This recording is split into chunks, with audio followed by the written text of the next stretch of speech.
I believe materialism is a root of many of our anxieties and worries today. In the parable of the sower, Jesus talked about the sower who went out to sow the seed, right? The seed represents the Word of God. And he discussed the different kinds of soils that the seed would fall on. And so the soils represent the person who receives the Word. And in one of the, part of that parable, one of the soils he mentions is the soil that's filled with weeds and thorns. And when that seed falls on that thorny soil, as the plant begins to sprout and grow, it's just completely choked out and really doesn't do any good. And he explains that part of the parable.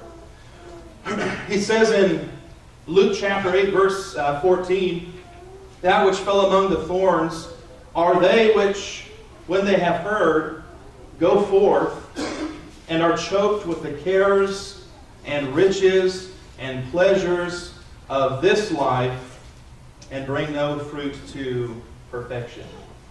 And so, here's a warning that we have to be careful about our priorities. Because when we make materialism, when we make the cares, and again, another word for care would be anxiety, the anxieties, the worries, the riches and pleasures of this life, when we make that the priority, it's going to choke out the Word of God. It's going to choke out our spirituality. And so we have to be careful what we emphasize in our life.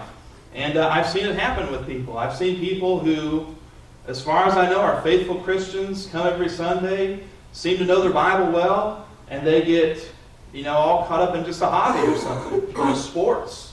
And takes them away from the truth.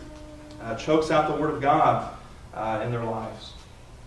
I've used the word spirituality several times, and I think it's important that you know what I mean when I talk about spirituality. Being a spiritual person is not just about prayer, even though that's part of it. It's not just about reading our Bible. Often the word spirit refers to that which is not tangible, or that which is invisible. And this is seen in 2 Corinthians 4, verse 18. It says, "While we look not on the things which are seen, but at the things which are not seen.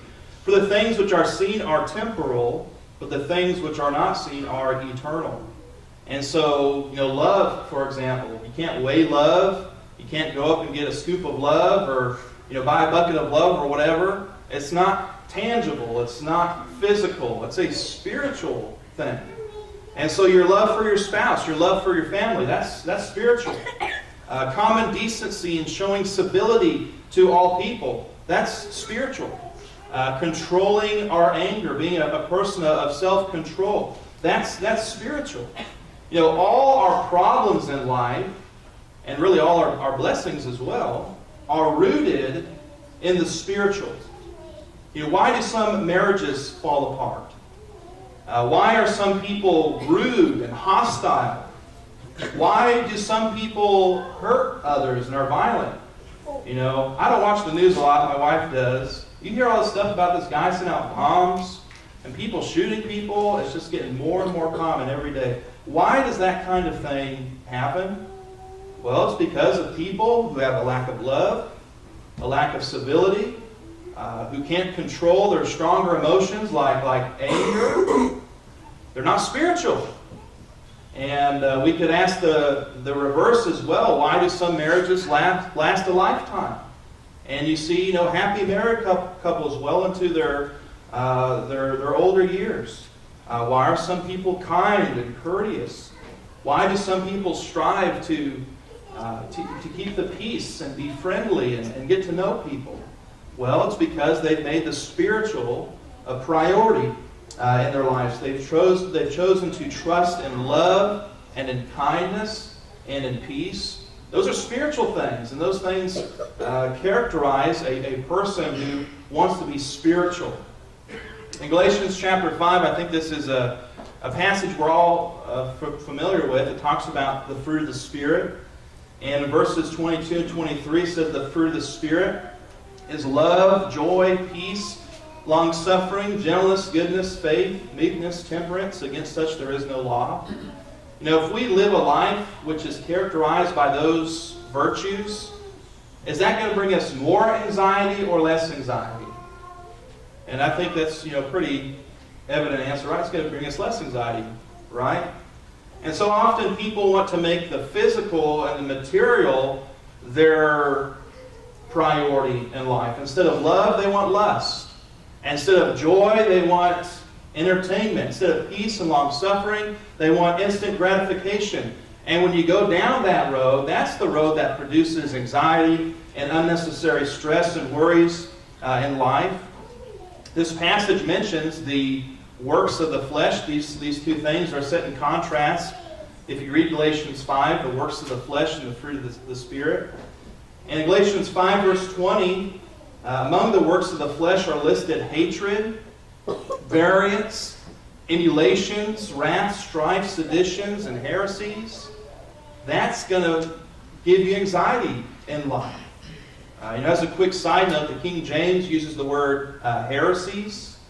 The American Standard Version uses the word parties. That's the closest biblical word to denominationalism. Denomination, by definition, is a division or a party, a group within a larger group. And that's listed among the works of the flesh. Parties or heresies are not part of the Spirit. That's the spirit of division. The works of the flesh produce hatred and wrath and strife. These are the things which cause anxiety in our life when we turn our back on God and we want to do our things our own way and give in to our basic carnal desires. That's what's going to produce stress in our life. And so when you look at that passage, we're told to put to death those works of the flesh, to crucify them, and to walk in the Spirit. So when we walk in the Spirit, and we're that kind of person who's characterized by love and joy and peace, that's going to bring more peace and more joy, more contentment into our lives.